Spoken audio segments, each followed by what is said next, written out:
Hello friends, स्वागत आहे तुमचं जीटी इंजिनिअरिंग अकॅडमी या युट्यूब चॅनलवर. अँड आज आपण engineering mathematics 3 shortcut method 4 and 5 learn करणार आहोत.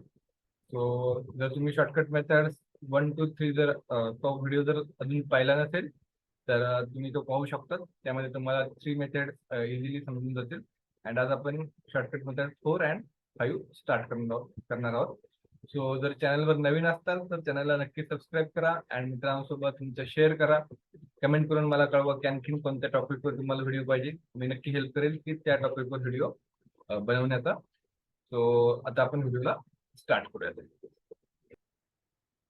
तो आपली शॉर्टकट मेथड 4 काय आहे? P I when F of X is equal to X to the power F. ज्यावेळेस तुमचा एफ ऑफ एक्स हा एक्सच्या पॉवर मध्ये असेल, म्हणजे कसा की सपोज इकडे आहे D square plus 1 Y is equal to X स्क्वेअरचा हा झाला एफ ऑफ एक्स तुमचा. हा एक्सच्या पॉवर मध्ये असेल असं आपण असू शकतो 2x+1 असं पण एनिथिंग एक्सच्या टर्म मध्ये एनिथिंग जर असेल तर कसा वायपी फाइंड आउट करायचा, पी आय कसा फाइंड आउट करायचा. 1/5 X to the power M. So 5 inverse करायचा X to the power M. तर आपल्याला जे इक्वेशन बनवायचे ते 1+z म्हणजे जसं की आता हा क्वेश्चन आहे त्याच्यामध्ये आपण याला 1+d² लिहू शकतो. 1+z इथं आहे तसंच 1+d². आणि जर इन्व्हर्स केला तर त्याचा फॉर्म्युला काय बनणार, जसं की या ठिकाणी सांगितलंय. जर प्लस असेल तर मायनस एन अल्टरनेट आहे, plus minus plus minus. So 1 - z plus z² minus z2.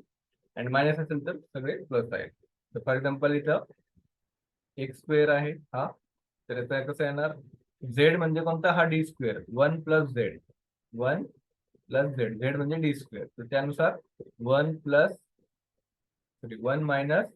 d² plus d²चा स्क्वेअर मायनस d²चा क्यूब. अशा प्रकारे पुढे सॉल्व्ह करायचंय.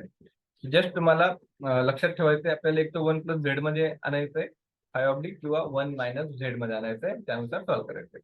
तर आता आपण एक्झाम्पलला स्टार्ट करूयात जेणेकरून तुमचं आणखीन कन्सेप्ट हा चांगल्या प्रकारे क्लिअर होईल. d²y/dx² minus dy/dx plus y is equal to x³ minus 3x² plus 1.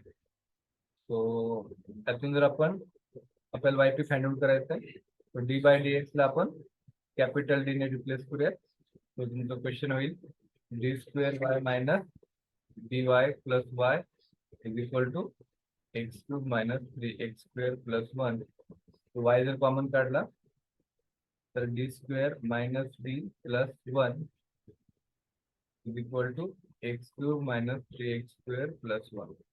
So या केसमध्ये हा झाला तुमचा फाय ऑफ डी, हा आहे तुमचा पूर्ण एफ ऑफ एक्स. आता आपल्याला वायपी फाइंड आउट करायचं आहे. वायपी किंवा P 1/5 of D d² minus d plus 1 and F of x काय येणार तुमचा x³ minus 3x² plus 1. Okay, so यालाच मी कसं लिहू शकतो, जसं की मला 1+z मध्ये लिहायचं. कसं 1+z. सो 1 तर माझ्याकडे आहे या ठिकाणी, हा 1. याला पूर्ण मी काय कन्सिडर करतो, z कन्सिडर करतो. याला मी असं लिहितो 1 प्लस ब्रॅकेट मध्ये d² मायनस d. तर हा झाला माझा 1 आणि हा झाला माझा z. So x³ minus 3x² plus 1 हे आहे. ज्यावेळेस असं येईल 1+z येतो ज्यावेळेस, त्यावेळेस आपण काय करतो, is equal to 1 plus d² minus d चा इनवर्स ब्रॅकेट मध्ये x³ minus 3x² plus 1. Okay, इथपर्यंत क्लिअर आहे. तो z ची व्हॅल्यू कोणती आहे आपली, z ची व्हॅल्यू आहे d² मायनस d. सो हा फॉर्म्युला आपण या ठिकाणी यूज करणार. त्यानुसार काय बनणार, 1 मायनस z म्हणजे d² minus d plus z चा स्क्वेअर म्हणजे d² मायनस d चा स्क्वेअर अँड क्यूब जर आपण केला तर काय होईल, मायनस d² मायनस d चा क्यूब. आणि याला पूर्ण याला इंटू राहील हा एफ ऑफ एक्स म्हणजे x³ minus 3x² plus 1. Okay, ही स्टेप तुम्हाला समजली असेल. z म्हणजे d² मायनस d कन्सिडर केलाय, त्या फॉर्म्युल्यानुसार आपण सॉल्व्ह केलंय. आता नेक्स्ट स्टेपला काय होणार, तर फर्स्ट ऑफ ऑल तुम्हाला साईडला काय करायचंय, एफ ऑफ एक्स आहे तो लिहून घ्या इकडं, x³ मायनस 3x² प्लस 1 त्याचा first derivative F dash of x काय येणार 3x² minus 6x. Second derivative किती येणार होईल 6x minus 6 and third derivative येणार 6 ओनली 6 अँड फोर्थ डेरिव्हेटिव्ह 0 येणार. So D to the power 3 पर्यंतच आपल्याला लागणार आहे म्हणून आपण 2 पर्यंत घेतला. सो आता आधी याला सिम्प्लिफाय करायचं आपल्याला. ते कसं करणार आपण सो लिहितो मी 1 minus D square plus D त्या मायनसने ब्रॅकेटला मल्टिप्लाय केलं प्लस ए स्क्वेअर ए मायनस बी ब्रॅकेट स्क्वेअर करणार. सो तिथे लिहितो मी ए मायनस बी ब्रॅकेट स्क्वेअर काय असतो आपला ए मायनस बी ब्रॅकेट स्क्वेअर असतो ए square minus 2ab plus B square. त्यानुसार डी स्क्वेअरचा स्क्वेअर होईल डीचा फोर्थ पॉवर मायनस 2ab ए आणि बी म्हणजे तो झाला D cube A and B तो झाला D cube and plus B square म्हणजे प्लस डीचा स्क्वेअर. ओके हा झाला याचा. तर नेक्स्ट काय मायनस ब्रॅकेटमध्ये डी स्क्वेअरचा क्यूब तो डीचा 6 पॉवर होईल. त्याची आपल्याला गरज नाही. 6 पॉवर 4 पॉवर जर लागणार नाही कारण की फर्स्ट डेरिव्हेटिव्ह आपला हा आहे सेकंड आहे थर्ड आहे आणि फोर्थ 0 आहे. ठीक आहे तर फोर्थ लागणार नाही आपल्याला. त्या ठिकाणी फक्त येणार आपला मायनस डी क्यूब. हा कसा येणार कारण की ए मायनस बी क्यूबचा फॉर्म्युला जर तुम्हाला माहित पाहिजे ए मायनस बीचा फॉर्म्युला काय असतो A cube minus 3a² plus 3ab² minus B cube हा असतो फॉर्म्युला. त्यानुसार मायनस बी क्यूब आपण फक्त लिहितोय. ओके ते का लिहिलं कारण की फोर्थची टर्म जर आली डी फोर्थ तर तो जसा आपण 0 होतो त्याची गरज नाही.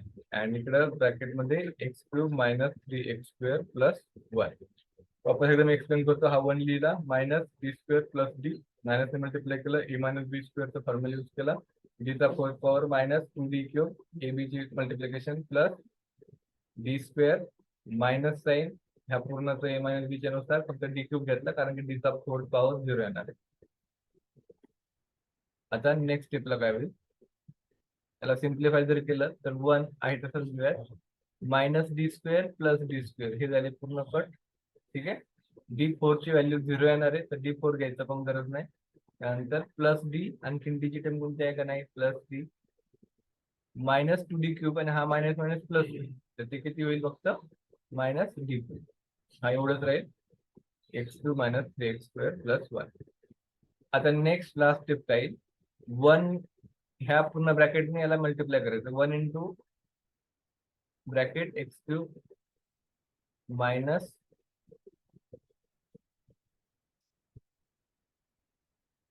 x³ minus 6x sorry x³ minus 3x² plus 1 plus derivative first derivative काय येतं 3x² minus 6x and third derivative काय मायनस 6. त्याला जर सिम्प्लिफाय केलं तर हे कट होतील 3x² प्लस मायनस आन्सर राहील x³ मायनस 6x मायनस 5 हे झालं y. तो अशा प्रकारे तुम्हाला सॉल्व्ह करायचं आहे. थोडस लेंदी आहे ही स्टेप शॉर्टकट मेथड अँड जास्त चान्सेस राहतात की ह्याच शॉर्टकट मेथडवर तुम्हाला एक्झाम्पल येईल. ओके आय होप हे समजलं असेल. याचा आणखीन एक एक्झाम्पल घेऊयात जेणेकरून तुम्हाला आणखीन आयडिया येईल. जर समजलं नसेल तर एकदा वापस एकदा रिपीट व्हिडिओ पहा बट खूप अवघड नाही समजू शकता. थोडं पूर्ण फॉर्म्युले वाईज मी लिहिलेले आहे अँड जर तुम्ही जर लिहून काढले तर बेटरच आहे आणखीन आयडिया येईल तुम्हाला. सो असा क्वेश्चन आहे d³ minus 2d plus 4y is equal to 3x². So हा झाला फाय ऑफ डी हा झाला F of X. So directly लिहितो pi is equal to yp is equal to 1 upon d³ minus 2d plus 4 into 3x². Okay so यालाच मी कसं लिहू शकतो 1 अपॉन काय राहील d³ minus 2d divide by 4 plus 1 आणि इकडे राहील 3x². सो यालाच मी असं लिहू शकतो 1/4 into 1/1 plus d³ minus 2d divide by 4 3x². Okay, म्हणजे हा काय झाला आता माझा, हा झाला झेड. त्यानुसार 1/1 प्लस झेडचा फॉर्म्युला काय येतो, 1/4 मी इथे लिहितोय 1 मायनस झेड. झेड म्हणजे काय, d³ minus 2d divide by 4 हा आहे झेड, प्लस याचा square d³ minus 2d divide by 4 चा स्क्वेअर. आता आपल्याला किती पर्यंत द्यायचं हे कसं समजणार, ते f(x) वर डिपेंड असतं. सपोज f(x) तुमचा 3x² आहे, हा याचा फर्स्ट डेरिव्हेटिव्ह येणार 6x, सेकंड डेरिव्हेटिव्ह येणार 6 अँड थर्ड डेरिव्हेटिव्ह येणार 0. सो तुम्हाला थर्ड डेरिव्हेटिव्ह पर्यंत d³ पर्यंतच लागणार आहे, त्याच्या पुढे गरज नाहीये. सो आपण परत आणखीन d³ minus 2d divide by 4 चा क्यूब इथपर्यंत करूया. अँड f(x) काय येईल, f(x) येईल आपला 3x². आता नेक्स्ट स्टेपला काय होईल, 1/4 1 मायनस d³ d³ तर 0 आहे, मला स्क्वेअर पर्यंतच पाहिजे, तर हा याची पण गरज नाही, मला 2 डेरिव्हेटिव्ह पर्यंतच पाहिजे. तो d³ इथं आहे, ते मी तो लिहितच नाही, फक्त लिहितो minus 2d/4. Minus minus plus होईल, हा होईल 2d/4.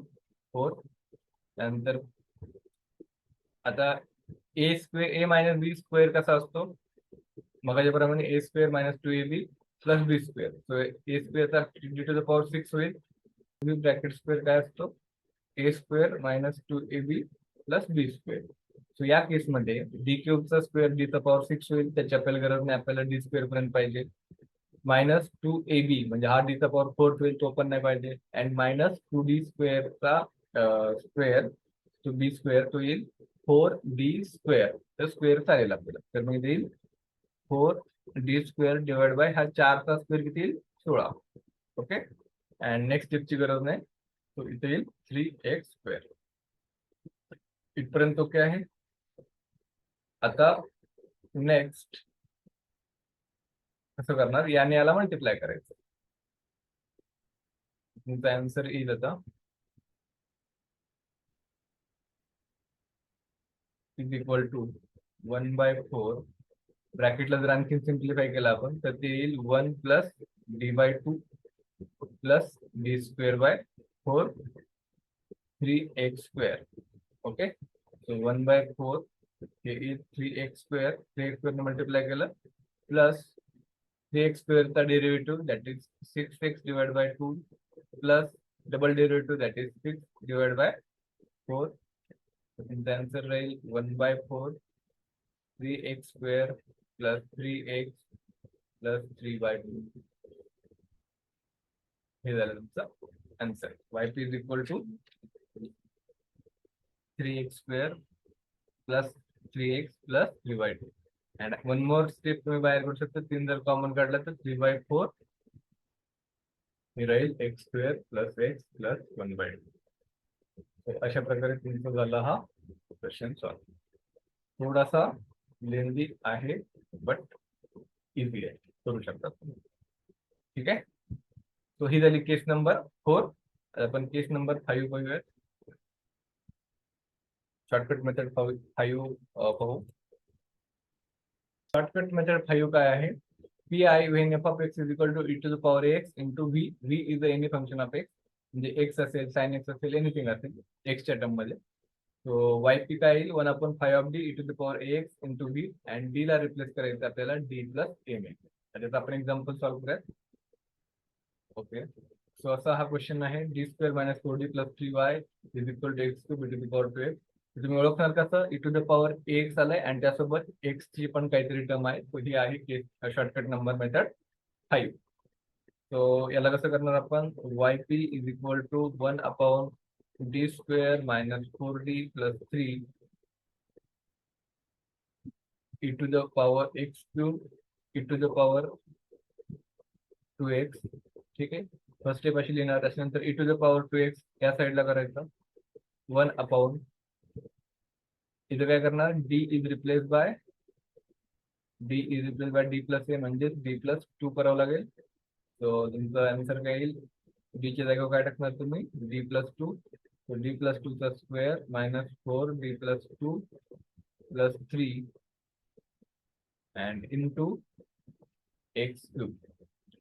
So next step line to the power 2x 1 upon d plus 2 चा square d square plus 4d plus 4 minus 4d minus 8 plus 3.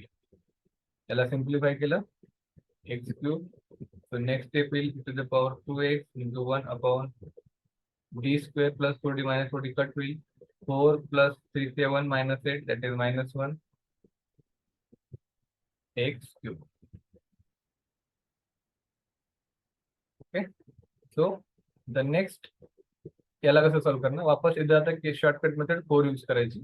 ती कशी यूज करणार e to the power 2x यातून जर minus बाहेर काढला तर हे कसं होईल 1 मायनस डी स्क्वेअर काय होईल ते 1 minus D square and X cube.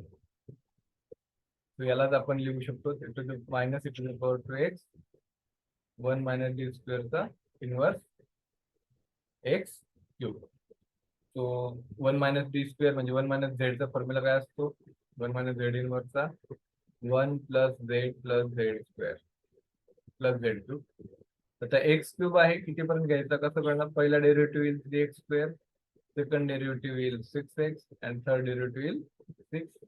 So third derivative पर्यंत आपल्याला सॉल्व्ह करायचं आहे. तो कसं करणार minus e to the power 2x 1 Z म्हणजे हा आहे plus D square plus D स्क्वेअरचा स्क्वेअर अँड डी स्क्वेअरचे क्यूब त्याची गरज लागणार नाही. इथे राहील एक्स क्यूब. याला जर आपण सॉल्व्ह केलं तर हे होईल 1 प्लस डी स्क्वेअर आणि डी स्क्वेअरचा फोर्थ पॉवर हा पण लागणार नाही कारण फोर्थ पॉवर 0 येतं. So x cube minus e to the power 2x x cube plus second derivative that is x. हे झालं तुमचं आन्सर. अशा प्रकारे तुम्हाला सॉल्व्ह करायचं. आता इथून पुढं केस आहे मिक्स शॉर्टकट मेथड आहे मिक्स मध्ये असणार. फक्त आपण फिफ्थ पण यूज केली त्याच्यानंतर फोर्थ पण यूज केली. सो अशा प्रकारे केस नंबर जस्ट लक्षात काय ठेवायचंय केस नंबर 4 कधी यूज करायचे ज्यावेळेस एक्सचा पॉवर एम असेल काहीतरी असेल एक्सच्या पॉवर मध्ये असेल त्यावेळेस. फिफ्थ कधी यूज करायची e to the power x into x ची काहीतरी टर्म असेल किंवा एनिथिंग असेल एक्सच्या रिलेटेड त्यावेळेस. सो या केसमध्ये डी प्लस ए ने रिप्लेस करायचं डी ला. सो ह्या झाल्या case number shortcut method number 5. And आता फक्त एक मेथड राहिली तुमची शॉर्टकट मेथड. सो तसे टोटल 7 असतात बट एक्झामला तुम्हाला 6 पैकी देतात. सो एकच मेथड राहिली सो ती घेतल्यानंतर तुमचा हा शॉर्टकट मेथड संपून जाईल. त्यानंतर आपण याच्यावर एक व्हिडिओ 30 मिनिटाचा असेल त्यामध्ये जे previous year question paper important question आहेत ते मी घेईन आणि त्यानुसार तुमचा हा पूर्ण पॉईंट हा क्लिअर होईल. याचाच बेनिफिट तुम्हाला क्वेश्चन नंबर 1-3 मध्ये सुद्धा होऊ शकतो कारण लिजेंड्रस आणि कॉचीस थेरम मध्ये सुद्धा ह्याच मेथड यूज करायच्या आहेत. भेटूयात नेक्स्ट व्हिडिओमध्ये. Thank you so much.